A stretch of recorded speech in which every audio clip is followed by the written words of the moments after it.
Have you ever wondered what truly drives your choices? Imagine this scenario. You're asked, "Why did you do that?" You respond, "Because I wanted to." The questioner presses further. "Why did you want that?" "Because I chose to want it." "Why did you choose that particular thing?" You pause, thinking, and say, "Because it felt right and seemed logical." But then they ask, "Why do you think you have the capacity to choose, if your choices are based on what feels right and logical to you?" This is where it gets tricky.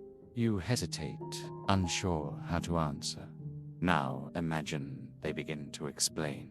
Your brain is like a complex machine.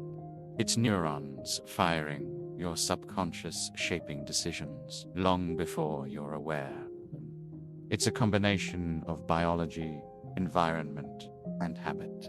You're intrigued, so you ask, "But why does that happen?" Their response, "We don't really know. Beyond this point, it's speculation." This back and forth is a microcosm of the debate about free will, a debate that stretches across neuroscience, philosophy, and everyday life. Today, we're diving into this mystery. What is free will? How much of it do we actually have? And what can we do with it? Let's start with a definition. Free will is the ability to make choices that are not entirely dictated by external forces, predetermined events, or natural causality. It's about having the capacity to act according to your own desires, intentions, and reasoning. To choose between different courses of action based on what feels true to you. But here's the challenge.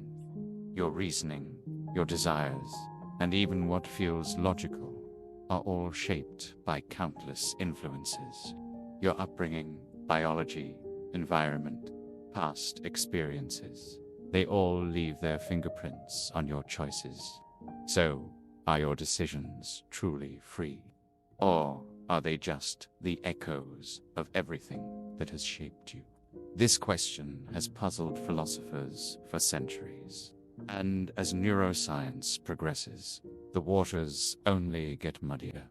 But before we go there, let's establish one thing. Free will isn't about absolute freedom. It's about navigating the constraints of life to create meaningful choices.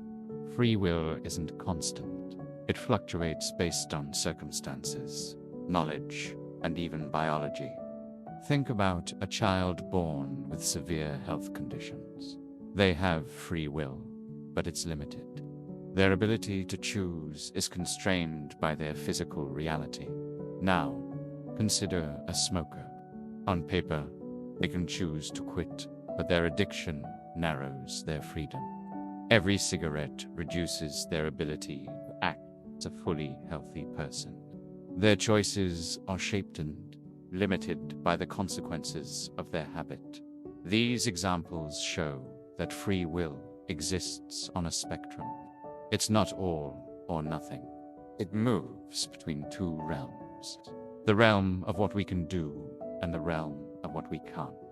Here's the key. Our free will isn't static. It's something we can expand or shrink based on how we engage with the world. A smoker can reclaim some of their lost freedom by quitting, just as humanity once expanded its limits by learning to fly or build spaceships. Understand free will. We must grasp these two realms. The first is the realm of what we cannot do. These are the hard limits laws of nature, biology, and physics. You can't breathe underwater, unaided, teleport to another galaxy. Or will your heart to stop beating and restart? The second is the realm of what we can do. Within these limits, we have immense freedom. We can learn, adapt, create, and problem solve. But here's the fascinating part. What seems impossible today might become possible tomorrow.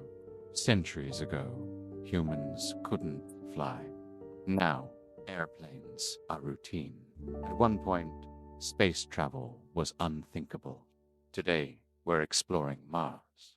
On an individual level, this means the boundaries of your free will can expand. You might feel stuck today, limited by your circumstances or habits. But with effort, knowledge, and time, those limits can shift. When I first encountered the philosophy of determinism, I was shocked. The idea that every action, every thought, is just a result of prior causes felt lifeless to me. It painted a picture of a world where we're all just dominoes, falling in a preordained sequence. But here's the thing. Determinism isn't entirely wrong. Neuroscience shows us that much of our behavior is influenced by subconscious processes. Our brains often act on autopilot, guided by patterns we're not fully aware of. Does this mean we're slaves to our biology? Not at all. While our subconscious plays a significant role, we have the ability to reflect, question, and redirect our impulses. This is where free will becomes powerful, not in rejecting determinism, but in working within it. Let's consider addiction. Imagine someone addicted to heroin. Their free will is severely diminished because one value obtaining the drug overpowers all others. They live in a near deterministic state, driven by a single dominating impulse. But even in this state, change is possible. Recovery programs show us that with effort, support, and the right tools, people can reclaim their autonomy. It's a gradual process of shifting from determinism toward greater freedom. So, how do we expand our free will? First, through knowledge. Understanding your limitations allows you to work around them. Second, through deliberate action. Building habits, breaking old patterns, and setting long-term goals are all ways to reclaim control over your life. Third, through awareness. Reflecting on your choices and recognizing the forces shaping them gives you the power to choose differently. Finally, let's return to the ultimate question. Why does this happen? Why do neurons fire the way they do? Why does logic feel logical? Science can explain the mechanics, how neurons work, how habits form, how decisions arise. But beyond that, we enter the realm of mystery. This is where philosophy steps in. Free will exists at the intersection of what we know and what we don't. It's about navigating this gray area, embracing both the constraints of biology and the boundless possibilities of the human spirit. So, are you truly in control of your choices? The answer isn't simple. Free will isn't about unlimited freedom, nor is it entirely an illusion. It's a dance between what we can do and what we can't, a constant negotiation between determination and possibility.